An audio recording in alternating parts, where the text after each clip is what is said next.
Hello everyone, and according to that I'm streaming, which means I'm going to see the comments reacting to me streaming in about 40 seconds. How's it going? I tried and I failed at doing something kind of clever and technical. I wanted to, rather than use the internet capture thing, which I guess works well enough, I wanted to use my iPhone with my capture device, but unfortunately Wirecast, again, I can't quite get it detecting this. I uninstalled a bunch of it when I decided to stop using my camera with it because the camera wasn't working out so well, but I thought I'd try using it again with the iPhone.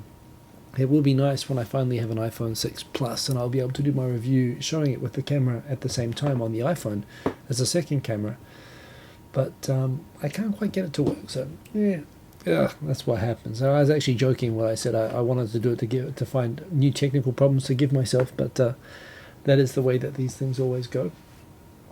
So I can see I'm rocking there now. That is the lag. That is quite a lag, but that is what it is. That's like a minute. Let me not just that. Let me enlarge the size so that I can share the comments with you guys, as I like to do. I hope you're all well. I was really hoping I'd have the iPhone 6 by now, as if you follow me on Twitter, I guess you know.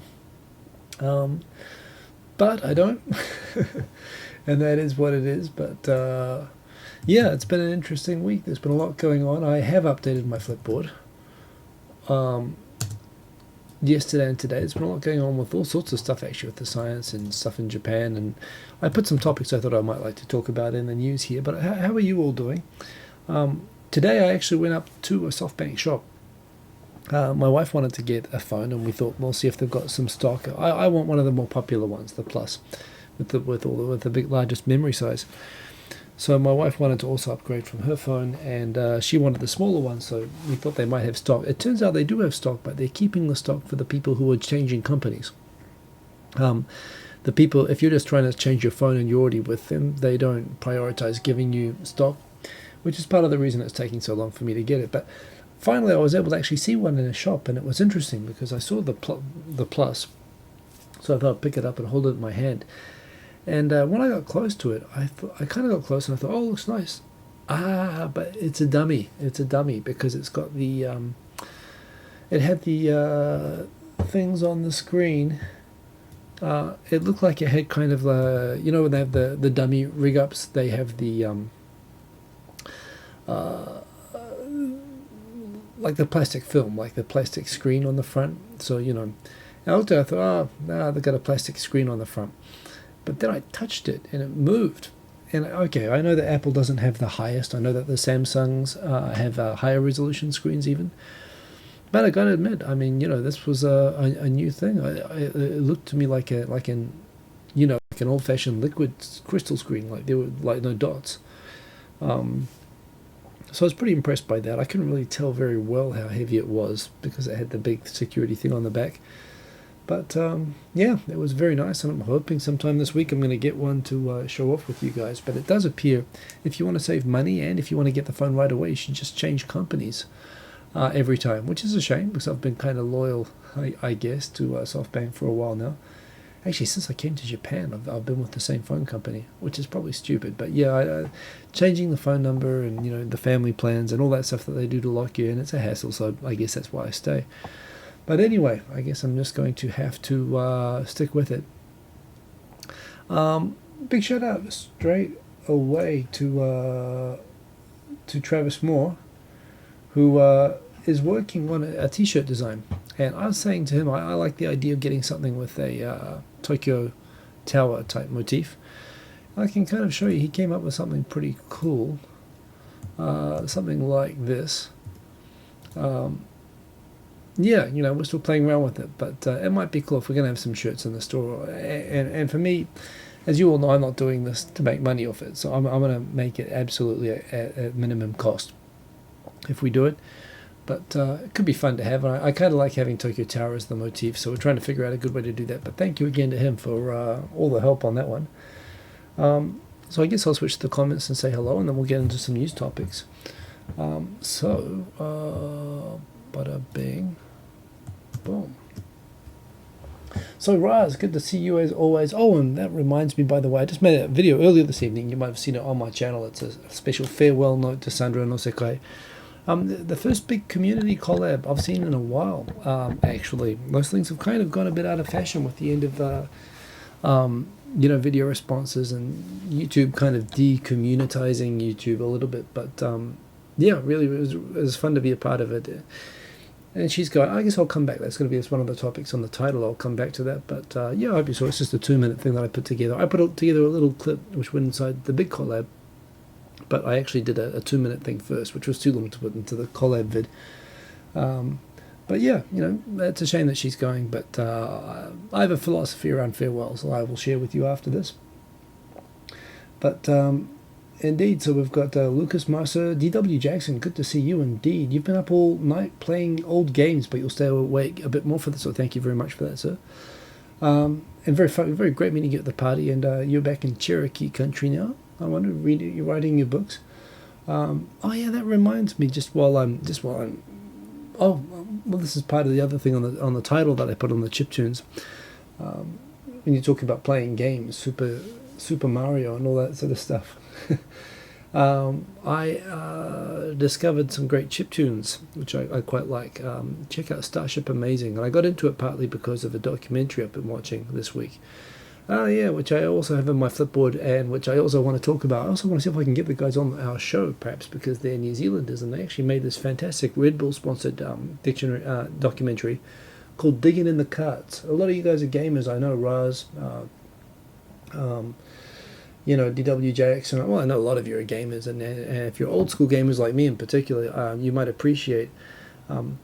There's that thing about chiptunes really appeals to me, and there's a fantastic documentary which is getting a lot of promo from Red Bull, which is kind of cool as well, just about finding the people who wrote the original music on all of these great NES games and the 16-bit and 8-bit game systems, and who wrote the background music on those games. They're kind of anonymous. No one really knows who they are, but they've done a good job of finding musicians and people who talk about how influential they were on modern music, as well as people in the game industry who are knowledgeable about the people who produced the music on those games. And then they find them, and they're really awesome, normal, just people all over Japan, leading normal lives who made this music on games and often didn't actually even know how much they were appreciated. It's a wonderful series anyway, but I'm still in the greetings phase of the show, so let's keep going through that. Lucas Muss is asking what game he is playing. Hey, Kanta Inside, good to see you, sir.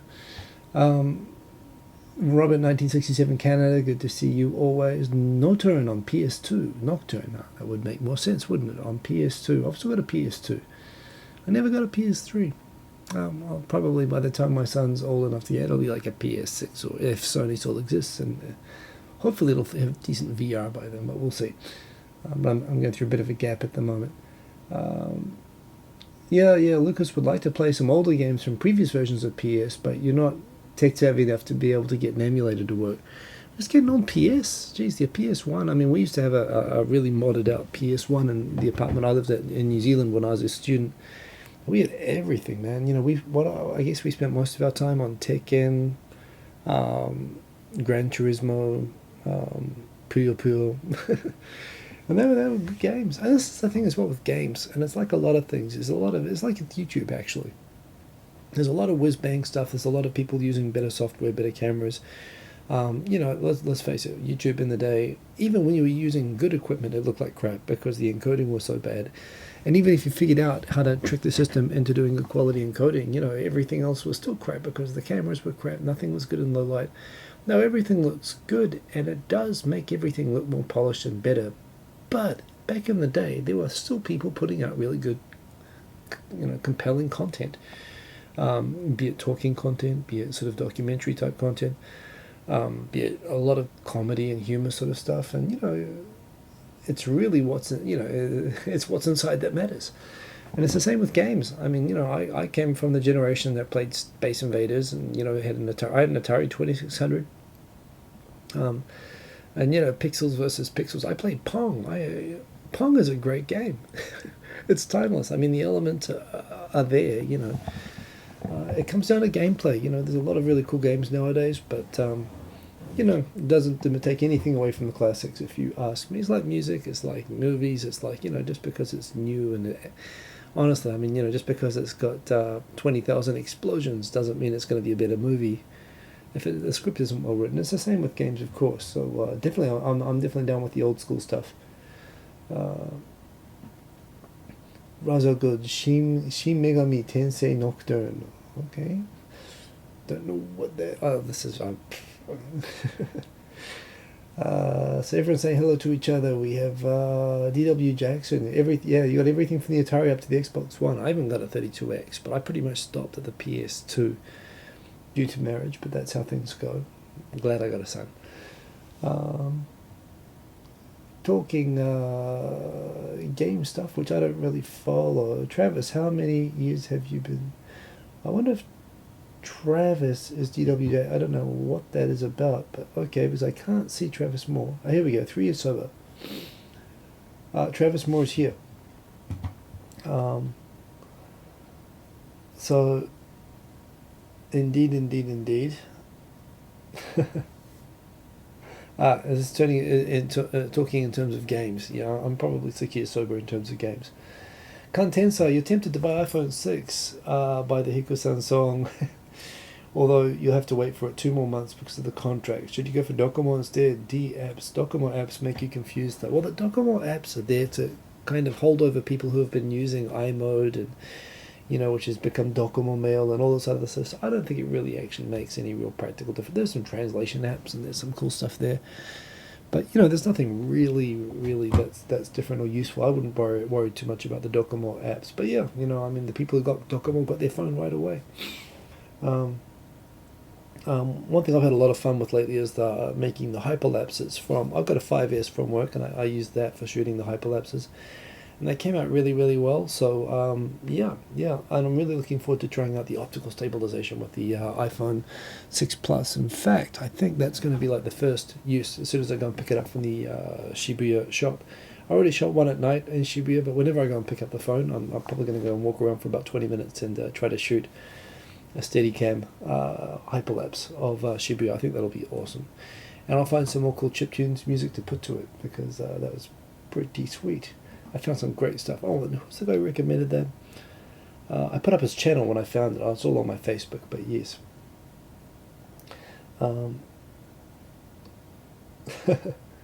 Yes, and I know I've been angsting a lot about not being able to get the iPhone 6, including I rewrote the lyrics to Stan and I put it up as a conversation onto Facebook as a conversation between myself and Masayoshi Song. Wonder if I can find it. I might even read it to you. It's kind of like I have to perform it, and to perform it, my wife is in the next room, and she would probably check me into an institution. But yes, I mean, I've had that song "Stan" stuck in my head because there's a few parody versions of it of kids writing to Santa, and that's kind of how I feel at the moment with trying to get this from SoftBank. But yes, here it is. So if you follow myself, it's a public post anyway, and I put it on Twitter so you can see it. You don't need to be even a Facebook follower to see it. But yeah, no, I might come back to it. But I wrote, I don't know if you can see it here. Boom. I rewrote the lyrics out. Dear Masa, I booked but you still ain't calling. Today was iPhone release day, so why are you stalling? I registered twice last week. I guess you're still pressing them, unless you're trying to build tension and keep me guessing them. Teasing us with last minute call plans and giving different keynotes. Anyway, fucking man. Lately you hollowed out any volcanoes. He's worth $60 billion this week because of the IPO of Alibaba. He went from 6.7 billion, which put him ahead of the second richest man in Japan, who was 6.2 billion. Now he's 60 billion. He made 53 billion off that Alibaba IPO. And this is one of the articles I put in, by the way.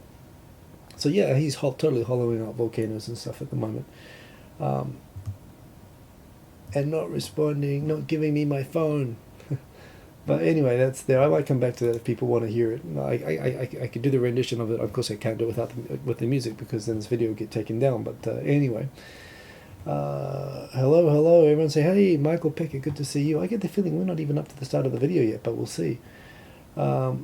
Starting soon. There we go. Dengen's Koto, very good to see you. Dengen's Konto. Landing Wombat, good to see you again. You're from Taiwan, right? getting to know you. But yes, good to see you. That's right, you're from Taiwan, but you're called Landings Wombat, which I find interesting. But that's all good. And Oklahoma, D.W. Jackson, here we go, live when you had one. That's right, old movie director. Been there, beautiful. Oh, and it's updating, like it's not staying still. Michael Pickett, YouTube's freezing for you. Maybe just turn up your heater. I don't know. Sorry. Hopefully it's not me. According to this, my stream is still in good shape. We have gaming addictions. We're talking about all this sort of stuff. I should add the hyperspeed sound to the Millennium Falcon at the start of the video. Oh, I know what you mean. The kind of whine. Yeah, that could work. That could work. I do like how you do that. Oh, you mean the start of this video, or you mean my hyperlapse videos? Raz. I'm up for that. I think that's a cool idea. Thank you for that suggestion. It would be awesome if I could add in the plaid screen from Spaceballs. Well, I love Spaceballs. Dark Helmet. May the Schwartz be with you. That's why I get sued by everyone. Yeah, Chris Moyle did it. So that's the one. I think I found the Chris Moyle lyrics. I couldn't find the ones which I knew, and I overwrote them basically. Like I changed them for myself, but it worked pretty well.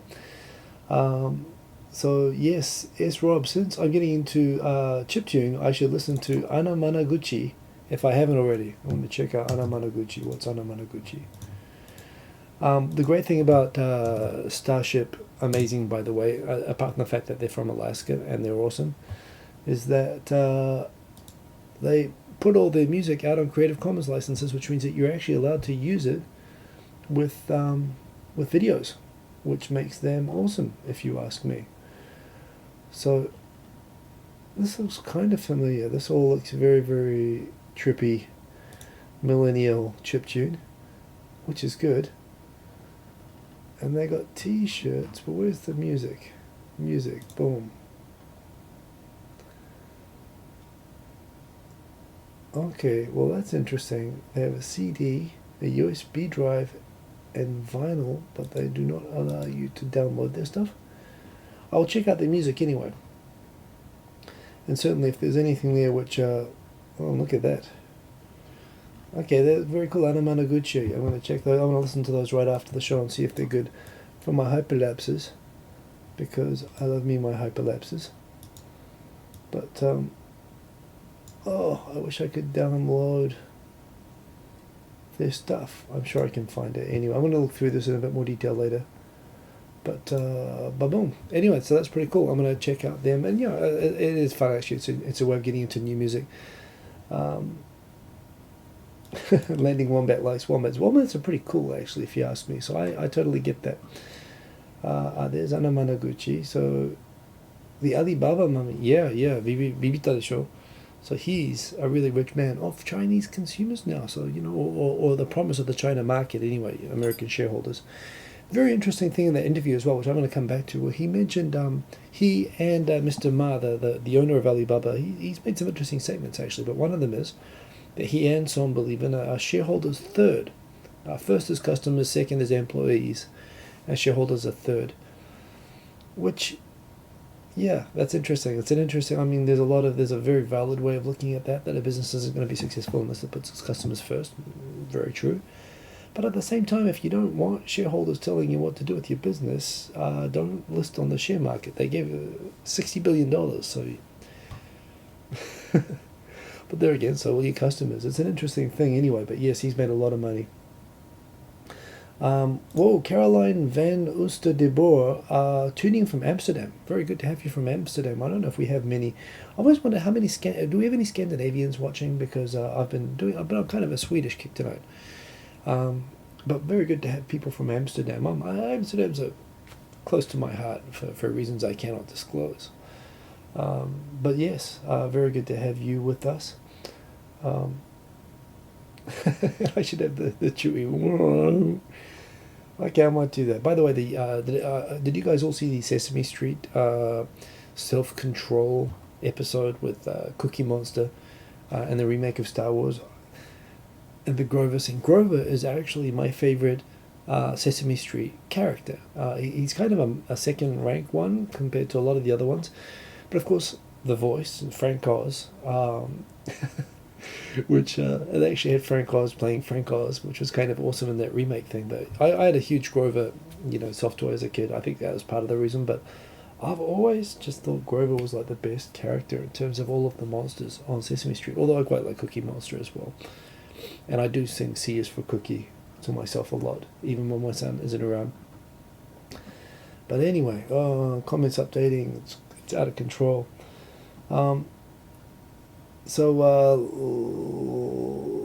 Derp McDiggles, this is your first Tokyo tonight. Should you expect shenanigans? The shenanigans are more for 2.5 Oyajis. The advertisement is on the shirt.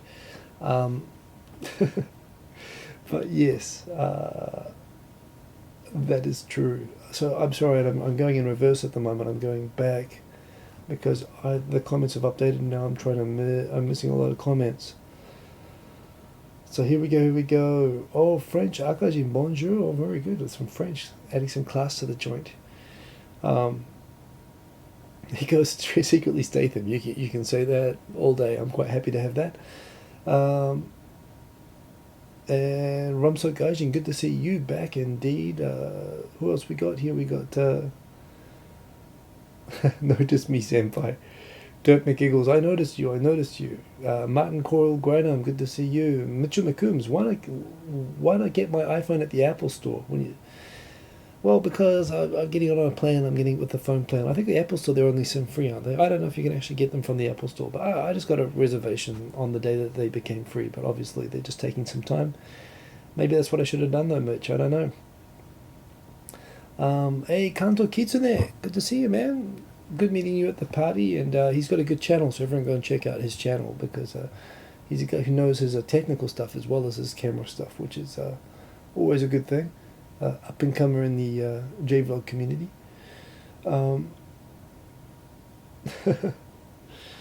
Lucas, you got me on mute. Well, I know my wife wishes I could be on mute all the time, so that's pretty cool. Razogul, the 8-bit tracks are epic too. Yeah, I kind of dig 8-bit. I like 8-bit mixed up the proper way with like percussion and stuff like that. I think you can do, if it's all 8-bit, it's a bit too cheesy, but you can do really cool stuff actually. Just the riffs that you can do with 8-bit. I think there are lots of ways you can make it really work. Nightsworks Japan, good to see you started on the PS1. I started on the freaking Atari. Actually, I started before the Atari existed on Spacey's machines. But oh yeah, Mimei. She's not watching, of course, because she's too famous. She had 100,000 subscribers today. 100,000.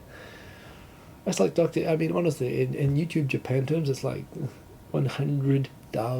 It's kind of Dr. Evil territory. That is, I know that Megwin's got like 400,000. He's like number 2 or number 3. That is like the million for Japan. She's doing awesomely well. I actually didn't realize she was up that high. I mean, I knew she was up high, and her man lover, Duncan, are both doing. They're very dedicated to the hobby, and they're doing really well. But fantastic to see her getting such great success out of this. I also noticed Charlotte in Japan. When we did the collab for the farewell to Sandro no Sekai. Yeah, her videos are all hitting like 50, 60, 70, 100,000 views every vid that she's putting out. She's putting them out pretty regularly. So the kids are doing pretty well. I'm just kind of, I'm kind of teetering. I'm just going along, but they're doing some good stuff, obviously. So, and that's where Kanto Kitsune is going to be very soon. That's where you're going to be, or else you have to get up there with Mime anyway, because she's doing awesome. Martin Corel Granheim, thanks for showing you the series. Did I show this? Is this the Digging in the Carts? Digging in the Carts. Go look it up. I haven't actually seen episode 3 yet, although that features the Street Fighter music. But the first 2 episodes, the end of the second episode, I gotta admit, I got a little bit emotional. I got a little bit choked up. I got a little bit. This is, and you know what? I found so much in common, in a way, between what was talking about with the music makers of the original video game cartridges and YouTube. Because the magic of YouTube is that, it allows you to connect with the people who appreciate what you create or what you do.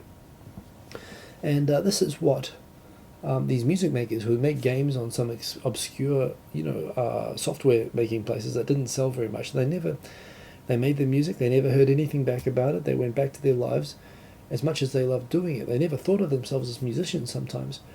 And then it took YouTube coming out 30 years later, 20 years later, that they find these chiptunes, music festivals and stuff, and people are playing live versions of the music that they composed for 8-bit or 16-bit games.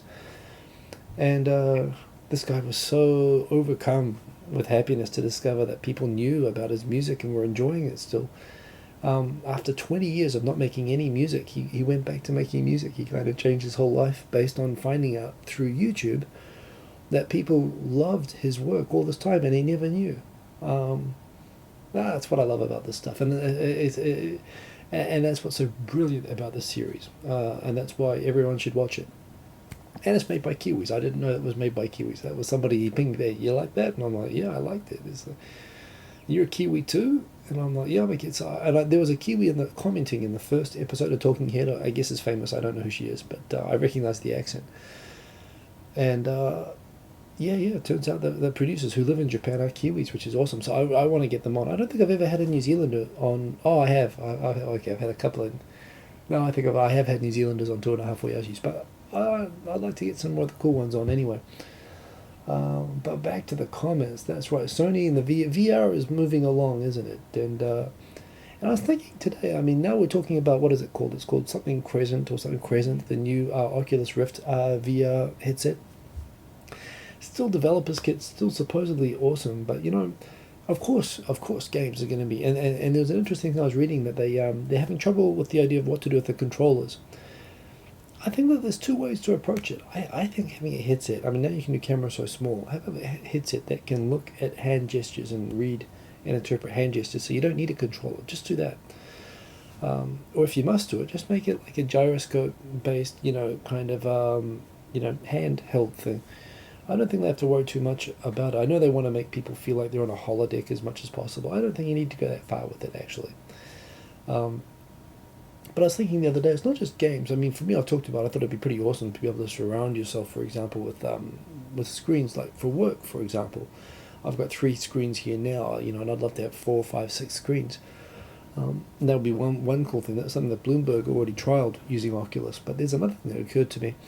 I mean, Google Maps and Google Earth, they're pretty good. They take a 3D, they take a ball camera type version around, and of course that'd be a really great way to explore. I've been inside the Google Earth machine. They've got a machine set up with all these huge screens surrounding you that you can kind of fly around the world in it, and it's really cool. But the one thing that Google messed up when they did that was the 360 thing was good, but they should have done it all stereoscopic, so that you can actually get maybe they did. I don't know, maybe they've got the data for it, but otherwise they're going to have to retake all of the street views and all of the maps. But if they can get everything stereoscopic so that you put it on, you can see depth as well, and you can just, I don't know, hand gestures or whatever to move forward or back or whatever and to fly around the world.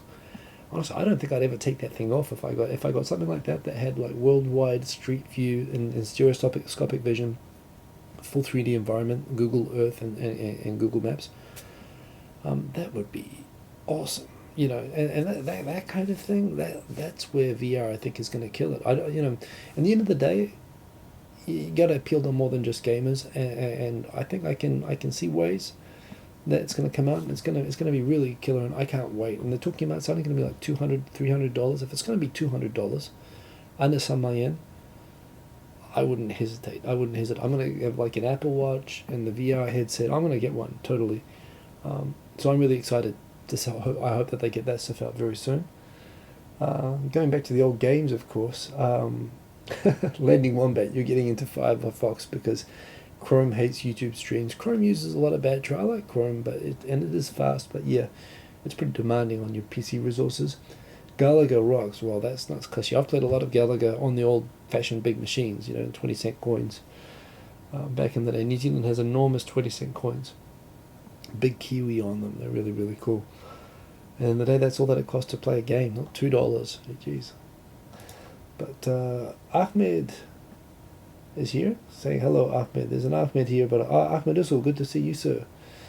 So everyone catching up here. Yes, Travis, I just realised that you're not actually. I picked that up partway through, but yeah, well, it can be a very similar thing, So okay, now we're talking about the hyperspeed, and there's the Ama Noguchi. So okay, this is the thing. The comments updating it made me skip a whole bunch of stuff there, so I'm sorry about that. Coming down, Gamer Chicks. Oh, geez. Hello from Grand Rapids, Michigan. Good to see you. Hello, Grand Rapids, Michigan. Must be early in the morning for you guys, so good morning. Hope you're having pancakes while you're watching this. Yobi in Japan. Farewell. I'm talking about Sandra no Sekai. Go and check out her channel. She is a half Swedish lady. I think it's okay to call people half. My son is half. I mean, I grew up in a place where a lot of people call themselves half. I don't think there's a problem with the term. She's a lovely, lovely girl. And she's been here for just over a year now. And it turns out she's going to be going back to Sweden for a time. And I participated in Charla's put together collab, kind of farewell message video for a farewell party for her. And I do know from lots of people, including talking to Kuni about this, you know, one of the things he finds very tough about being in Japan, or that he found tough while he was here, was all the farewell parties, because he had been here for a long time. And this is what makes a lot of people go after 3 years, is that eventually they see one cycle of all their friends leaving. They just go to farewell party after farewell party. And I guess if you're the sort of person that needs to have the same people around all the time, people get very depressed by them. They feel like funerals to people. You see all these kind of sad messages. Oh, I'm so sorry you're going. Don't go. Why wouldn't you go? Go. Come back again. Go back again. I mean, everyone that in this community pretty much are people who have left home to come here and have adventures, and we're having adventures, and now she's off to have adventures somewhere else. There's one thing about, and this is what I put into my message, there's one thing that's true about the J-Vlogger community, is that we are not exclusive to Japan. We are in an open relationship with Japan. We live all around the world. We do all sorts of crazy stuff, and it doesn't. There's no membership requirement that you have to be located anywhere. You don't stop being involved. If you're cool, if you're with it, and you want to be part of this community, you are. She's going to go back to Sweden. She's going to continue making her videos. She's going to continue being awesome. We're going to continue being able to see her on YouTube. And she will continue to come to Japan in the future. And if she doesn't, that just means that those of us who can pretend to know her better than we do can go to Sweden and make a video with her there. And I've always wanted to hang out in Sweden. Swedish people are awesome. And that's partly what inspired my my personal response, which I put later on. So, no, it's not my farewell. It's a farewell for someone else. But I don't do farewells, honestly. Like I said on Facebook today, unless they're actually going to die. Or dead. That's a farewell, but honestly, they're see you laters. I do see you later. I've moved house 37 times. I can confirm you do not die when you move, right? So, yeah, it's a farewell. A lot of people look very sad, but look, Sandra's awesome. She's going to continue to be awesome, and we are all going to continue to follow her, and there'll be many more farewells and arrivals, and that's all good. I mean, as far as I'm concerned, going somewhere else is an excuse for a party, and it opens up new possibilities for other people to go and say, hey, I got an awesome friend in Sweden. So that's how I look on that. So farewell, you're asking. No, it's not me. It's Sandra no Sekai, but, she's going, it's her Sekai. That's what she says. So yeah, that's all good. El Camino.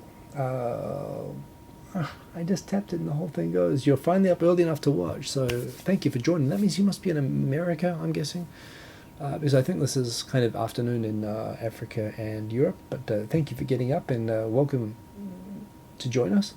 Razo Gul, yeah, that's right. So actually Raz is explaining it there. Welcome to the party, Al, says DW Jackson. Gamer checks usually sleep in being a student. Yeah, fair enough. Lacey, good to see you. Employees before shareholders. That sounds dangerous. Well, it's an interesting philosophy. I will come to this soon, because I think that is an interesting point. It's definitely true of what 90% of shareholder Japanese companies think, even though I think it's kind of wrong, and it does have dangerous implications, and I work in an area that considers that dangerous, but it does show that the morality or the philosophy around the shareholding thing isn't absolute, but it's interesting, Lacey. And that's very well picked up, and that's why I put that into my topics.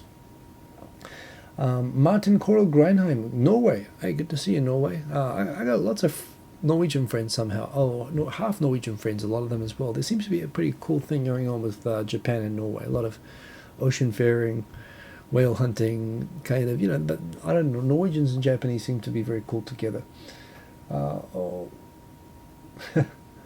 And it just jumped a whole bunch, and I've got to go back up again. Oh, where are we? 8-bit is awesome. I think we saw this before. What's the story of Sandra? That's right. She's just going, I don't know what the story with her going back to Sweden is, but, people got to do their thing. They got to do their thing. Respect for her for making a decision and executing it, and she'll be back. This is the thing. It's not the end of the world. I mean, yeah, you got to take a step back to take 2 steps forward sometimes. I mean, life is like that. It took me a long time to set up my final stay in Japan, which has been very long, but it was based on 3 or 4 trips here first. Kanto Kitsune there, so yeah, I am way behind. Omodaka is another good chiptune artist. Okay, Omodaka, I'm going to put that into search, boom, so I can catch that one later. Boom. I like chiptune artists, but I really like chiptune artists that allow us to use their music. If I'm ever in Shinjuku Sanchome, check out 8-Bit Cafe. I don't know about 8-Bit Cafe. I'll go and check that out.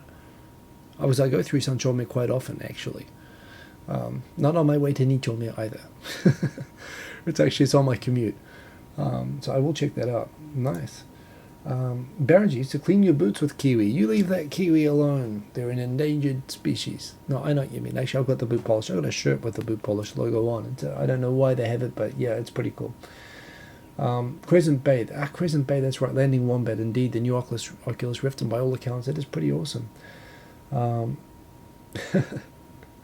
I've made also. I think I know the creepy VR game that you're talking about. I think there was a very disapproving British person who said it was like a rape game or something.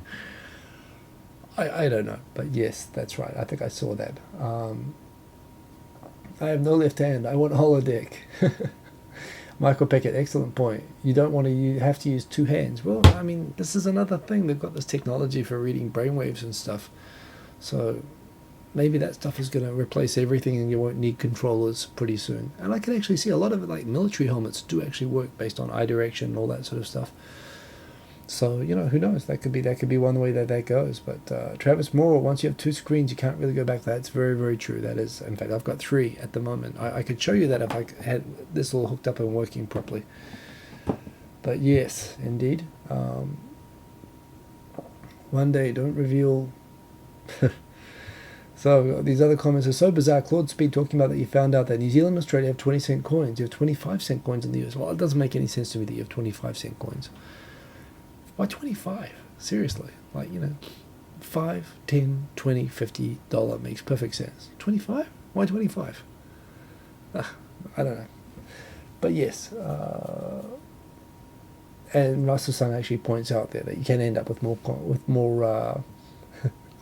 coins as a result.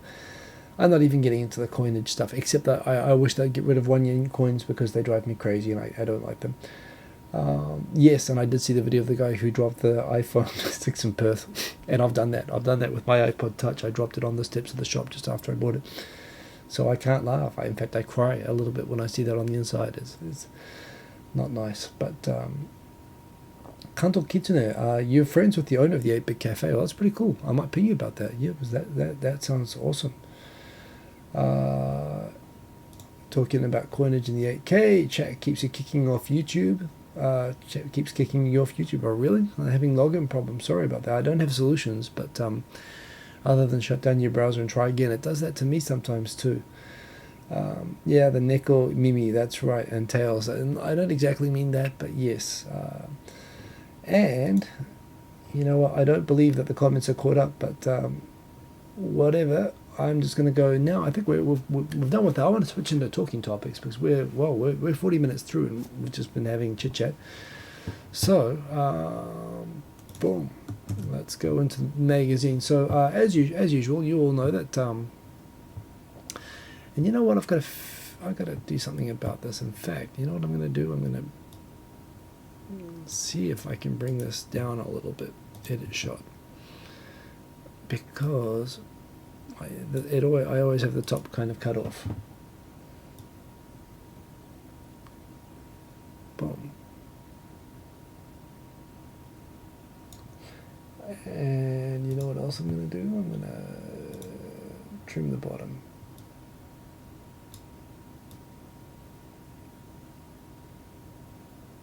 Okay, you can't see what I'm doing right now, but what I'm doing is I'm correcting the placement of the screen because it always cuts off the top and that really annoys me.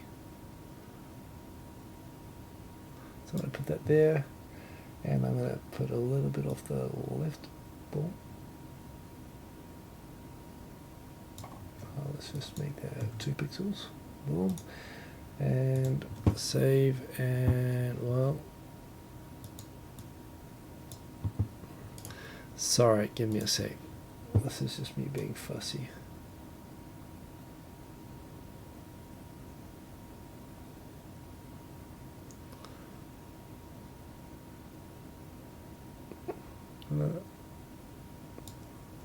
Okay, boom, that's better. So now you can see the magazine a little bit better. As you know, I've got 4 magazines, and actually, like for this week, there's been a bunch of really awesome science stuff. So actually, let me just take you back through the tour of this again. So I put all my stuff in the Hikazine. I put this together at the end of every week, and this is all my favorite stuff, which I find to read every week. Yeah, you know, just Japanese tech stuff, YouTube stuff. But of course, I separate that. Some of the most interesting stuff I find is in Japanese, and I pick stuff which is relatively easy to read. I've got Japan-related reading here. I really like that. YouTube and tech, I got a picture here of Mr. Jones, who was our guest on 2.5 Oyajis, and had a lot of fun with him. Actually, that was an awesome episode. Go and check that out if you missed it, because he was there in his fundoshi. We actually it was a fun chat. That was a fun thing. I put all my own content, including all my recent awesome hyperlapse videos, into there, so you can see that on the Hikuzine my content. And of course, I got my video topics, which are here. Boom. And getting into that. So the first thing is, I was just talking before about there's actually an interview. So apart from the fact that that Masayoshi Son is now worth $60 billion. He is also they ran into him. CNBC ran into him apparently in the New York Stock Exchange, and they have the text of an interview with him. Actually, so there is a video. I'm probably not allowed to show you the interview, but I actually just read the text, and if you can see it, I recommend you watch it, because that's pretty cool. He's the guy who's currently withholding my iPhone 6 Plus. So I have mixed feelings about him at the moment, but the fact that he talks about his ambitions with Alibaba and what that's about, his attitude towards running companies. He is the most powerful businessman in Japan. I mean, he is the Bill Gates. In fact, I mean, probably based on Alibaba, he might actually now be richer than Bill Gates. Fascinating guy. So really worth reading about Masayoshi Son. Son, his last name, that's not a Japanese name, that's a Korean name. He is naturalized, and he took a Japanese name as he was required to at the time that he naturalized, which he resented and he didn't want to have to do. He's very proud of his Korean heritage.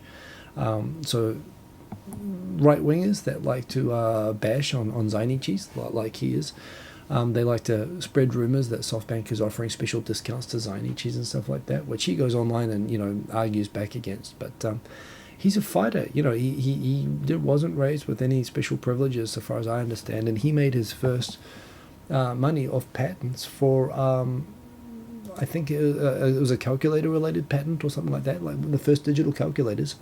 He owned the patents on, got royalties of every calculator in the world, and based on the money he made from that, he kept investing into others. So he had a few other sort of good inventions himself, but then he turned it very quickly into investments that proved very, very effective during the IT bubble, during the 90s and the year 2000. For a time in the year 2000, he was the richest man in the world, and since then he's through SoftBank, which was originally like an investment fund that took over JPhone when Vodafone completely laid waste to it and mismanaged it. And he lifted them back up, and it's been awesome. So, yeah, he's a really, really interesting guy. He's been very, very successful. And he's kind of a model of Japanese business, except he's not Japanese. You talk about Zainichis being a discriminated underclass, which they are, but at the same time, there's a lot of very, very successful Zainichis, including the richest man in Japan, who is Masayoshi Son. And there's a really interesting interview here, which I think you should watch if you want to understand how the most successful businessman in Japan thinks about business. It's a great interview. Other stuff here, I thought this was really funny. This article at the top here is talking about there was a university graduation ceremony in not Gifu, Shiga Prefecture. And on the graduation certificate, it contained the year based on the Western year system, 2014. And apparently the father, this is in Hikone City, which is like my favorite named city in Japan, Hikone. And apparently the father of a graduating student, who I'm sure must have really upset his graduating child, filed a lawsuit against the university for using a Western date, because given that the Western date system is based upon the birth of Christ, he's calling it forced religion. Apparently they're Buddhist, and they resent having enforced Christianity forced upon them through the date, through the year system on the certificate. And it's kind of funny. Well, so all the comments below, so on the YouTube reactions to this, it's kind of like, really, that's a bit odd. And everyone's kind of saying, well, this is a new kind of criticism. I've never heard of this one before. This is something I've never seen before. But you think of it, it kind of makes sense. I mean, besides the fact that the Anno Domini system is completely kind of random anyway, it doesn't correspond. I think the people who have tried to put dates on the life of Christ, having been born in like 5 BC and dying in 32, like 0 is not the right year. But you got to admit, I mean, it says something about the success of Western civilization as dominated by Christianity, that indeed the world does pretty much use the Western Anno Domini system as the unified dating system, even though it is of a religious origin. So I thought it's kind of funny, and it's something I hadn't really thought about. That said, the Japanese, the imperial-based year system, and Thailand uses a similar system. I mean, different countries have different systems with different base years sometimes. It is pretty confusing. I think that's why everyone just uses the Western system and they don't think about the fact it has a religious origin. I don't think anyone's ever going to be. Well, maybe it would. Maybe the fact that it shows how successful and how powerful the Christian religion is, that they get to decide the year system. But I don't know if anyone's ever actually converted because of the year system. But yeah, it's an interesting. They brought a lawsuit that it constitutes forced religion. It's one for the atheists in America, perhaps. I mean, what would atheists want if they don't want to have enforced Christianity through the year? Anyway, another Japanese article here, which I found was kind of interesting. It was talking about examples that can happen, which I've definitely experienced in Japan. I mean, in a way, this is kind of the problem of, so sexual harassment and power harassment and types of bullying, basically. And, Japanese society culture is based at many levels upon bullying. So it is, and you find ways to describe different types of bullying, be it sexual harassment, kind of, bullying intersex, or bullying, of subordinates, power harassment. And they talk about here different types of sexual harassment between the same gender. And they don't mean homosexual harassment. They mean guys, for example, going out drinking among guys at work and having those fellow guys say, what, haven't you done it before? What, you're a virgin? What, you want to go? I don't know why I suddenly have a Long Island accent, but it seems appropriate for the environment I'm trying to recreate here. Why don't you just go to a health or a soap? They'll look after you. Go to a whorehouse, fix yourself up. So basically having, inappropriate for the workplace, uncomfortable conversations, teasing or hassling somebody in a sexual manner. And it's true as well. There was a guy as well, and I've seen this sort of thing. I've experienced this kind of thing. I mean, Japanese guys tend to be a little bit more open about this and going both ways. And there's some examples of this there, but there is, and there are guys who are effeminate. And I remember going out, and they seem to be used to it. Like they've experienced their whole lives. Of a guy who kept insisting he wasn't gay, although he was very effeminate. And everyone was saying, come on, we know you're a homo. He's like, no, really, I'm not. Seriously. Come on, we know it. And he said, this isn't a work drinking thing. Yeah, it probably wouldn't stand up in a US work environment. I've seen it in Japan. People do it, man. They do it, But so I thought that was interesting because I could kind of relate to that. Atheists. Lucas must be suggesting atheists, maybe they can use the lunar calendar. But the problem is, what to use as the base year? Maybe the Mayan calendar. Maybe that's a good one. Given that it's 0 now as well, I guess that makes counting easier. I don't know. Well, what happens, by the way? You go back down to 0, then does it start again at minus 2,800? Or I don't even know how that works. But anyway, yes, I don't know what you do if you want to complain about that.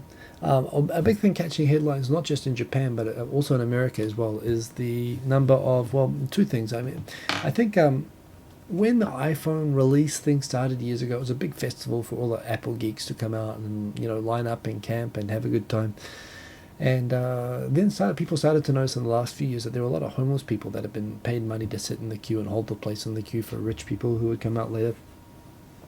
And people tried to sort of squash that by not allowing people to switch places in the queue or anything like that. So then they pay them and they go and get a homeless person to buy the phone and give it to them. And then what happened probably from 1 or 2 years ago was you started to see lots of Chinese people, because of course Apple didn't even release the iPhone in China. And yet a lot of Chinese people were starting to come in and they were starting to kind of try to scalp phones or to do the same thing. They would try to get in there early, get as many phones as they could, and to ship them back to China where they could sell them at huge prices now. And again, to address that, they were limiting people to 2 phones per person, no more than 2 phones per person. There's a few documentaries. There's stuff on Gizmodo that was definitely happening in Japan. They were talking about the whole line. It felt like where it used to be like people in like iPhone costumes and stuff like that. This year it was kind of full of homeless people and a lot of Chinese people. And indeed, in the Osaka Apple shop in Japan, when they ran out of stock, apparently 100 Chinese people at the same time kind of rushed the shop, and police had to be called in, and there was kind of a standoff within the shop for an hour because they were upset that there was no stock. And again, there was the speculation. There were people in the shop saying, "Look, you're not allowed to resell this stuff," and they said, "This is for myself," and they were getting very self-righteous and indignant. And indeed, I mean, it did look slightly racist that you might presume that they would do that because they were Chinese. And indeed, I mean, there are a lot of Chinese residents in Japan, so it's really not fair to say. But it turns out that in news today that Chinese customs has caught and confiscated. So actually this isn't the one, but they've caught and confiscated basically every iPhone that they've found being brought back into China. They've confiscated at customs because they're not authorized for use in China yet. So all of these people who did this, and apparently they've found hundreds of these iPhones being brought back by different people who have obviously been paid to get them, and they're all getting confiscated at customs, and all the new channels are saying, yay, Chinese customs. I mean, I guess the answer to this is Apple needs to, I mean, now they've opened up Apple shops in China, they need to release at the same time in China as in America, because they've had these problems in Japan and America. Obviously there's no problem in terms of demand or the ability to pay in China, so release them in China and spare us from getting increasingly ugly. A lot of the fun of previous years seems to be going out now. It seems to be getting kind of nasty, and and it's because there's this demand for a grey market which isn't being fulfilled by Apple, which Apple needs to address, because this was really not pleasant this year, and I hope that they'll fix it. Great article by tofuga.com talking about the 3 arrows of Abenomics, which I got to admit, I think I was asked what they were, and hell, I didn't know, and I don't know many people who do actually, even like quite smart people, like investment bankers and stuff like that. We talk about it, and I talk about it just being kind of a dream or whatever. But yeah, he spells it out very well here. This is a good. Who wrote this actually? Was this is by Austin? I don't know who Austin is, but he did a good job just summarizing it pretty simply. So the first thing was dramatic monetary easing, i.e. printing money like crazy, reducing all interest rates to zero, trying to generate inflation basically by devaluing the cost of people's savings, forcing them to spend, because people sitting on all their cash is identified as one of the things that's slowing down the economy. All these old people that don't want to spend their money. So spend it or lose it is the idea. Get them to invest or put their money into something other than their mattresses to do that. And that's had and lately the yen has been deflating a lot. Actually, it's gone down to like 109 the other day, and I've still got a lot of US dollars actually. So I'm looking at this. I'm thinking I might pick a time, but if it's going to keep getting weaker, I still might keep it in foreign currency for now. And thing is, if you bring it to Japanese currency and it's going to be devalued, I've got to think about what to do with it when I bring it in, because obviously, if it's if they're trying to purposely devalue people's savings, it's no good. 2, a robust fiscal policy. I'm not exactly sure what they're talking about with that, but kidōteki, which I guess is flexible or nimble or whatever. But they're talking about they're trying to increase tax take, but at the same time balance it by also servicing debt, increase public works and spending on welfare, and reducing corporate tax. And at the end of the day, I don't really know exactly what they're taking from more on that, but whatever, they're hoping for that. And the third thing is policies to spur private investment. And they're interesting here. They're talking about lowering corporate tax, increasing the labour participation of women, more openness to foreigners, and this is maybe interesting to some people here. So basically fast-track permanent residency for highly skilled workers, which I think I might have fallen into if it had happened earlier, but it means in the future it is going to be easier to get permanent residence here. Bringing more foreigners into Japanese universities through the G30 program, so more foreigners, and push to send more Japanese overseas with scholarships. Other things are Cool Japan, lowering of regulations and barriers, joining the TPP is a big part of that, but again, they're kind of tortured about the CLDP because they represent the interests which also oppose things like the TPP because they represent farmers. And yeah, it's been interesting. And again, I could talk for ages about it because it is causing inflation, but it's not causing wage inflation. In fact, deflation is still happening with wages, but cost of living is going up and people's savings are disappearing. People don't like to see more foreigners coming. A lot of Abe supporters, and Abe himself, when he's on TV, says he doesn't think we need more foreigners. These are policies of the bureaucracy, not of Abe himself, but these are what the best brains in Japan. And this is the one good thing about the system in Japan. They don't leave everything up to the politicians, and the politicians know you do what the bureaucrats tell you to do. A few of the politicians think that they're smarter than the bureaucrats, including Ichiro Ozawa, who's a guy who I quite like.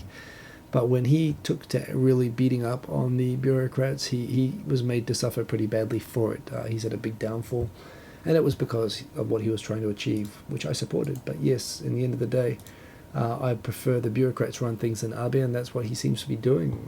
So that's a good explanation anyway, and it's well worth a read. Tofugu's always got lots of good stuff. There's another good article on Tofugu talking about Japanese ghosts. My son's into Yokai Watch. It's like the big children TV show boom thing at the moment. Yokai are like monsters as opposed to like ghosts, but they're kind of a ghost monster. There's a lot of variations, and frankly, I don't really understand it very well. But I'm kind of learning about it, and this is another good article on that by Tofugu. Stuff in The Economist is talking about the building boom in Tokyo. Honestly, I comment on this because I don't like the angle that they took about, whining architects. Architects are ignored and abused in Tokyo. If you have a look at Tokyo, there really isn't a lot of use of architects, and they're all upset at the kind of designs that are being used for the Olympics. But no, it's not that bothers me. As I've said in the past, it's that the money's being taken away from the rebuilding of Tohoku. It's increasing the cost of building, and it's taking away all the building materials which should be used when there are still tens of thousands of people in Tohoku facing another winter, one of the harshest winters in Japan, and there's still tens of thousands of people in temporary housing, and the governments up there can't afford to build new housing for them because it's all going to building for the Olympics in Tokyo, which is why I didn't support having the Olympics in Tokyo until that was resolved. So but yeah, the design is the last of the concerns I have, actually. Some debate, actually. There was an article in the New York Times talking about how Japan was the last oasis of CD selling because the market here has been so gripping onto CDs, although there's a good counterpoint by Chris Matthews for Fortune.com here talking about the counterpoint to that, why Japan is not an oasis for CD sales. Truth be told, the music industry in Japan is collapsing, and I think that's what he talks about. But yeah, it is an interesting market. I mean, CDs are very successful. I was actually talking with, I was talking with a songwriter who's been very successful in Japan very recently, and he was talking about how, you got a top 10 song like 10 years ago, and you get like good money from it. You get like buy a nice new car type money.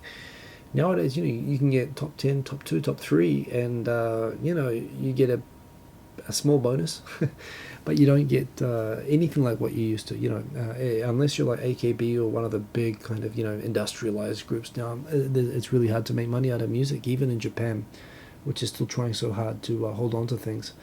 The final ones I've got are the Scotland referendum. Commiserations to David Wiley, by the way. I was tweeting back and forth with him, I think it was tweeting or Facebook.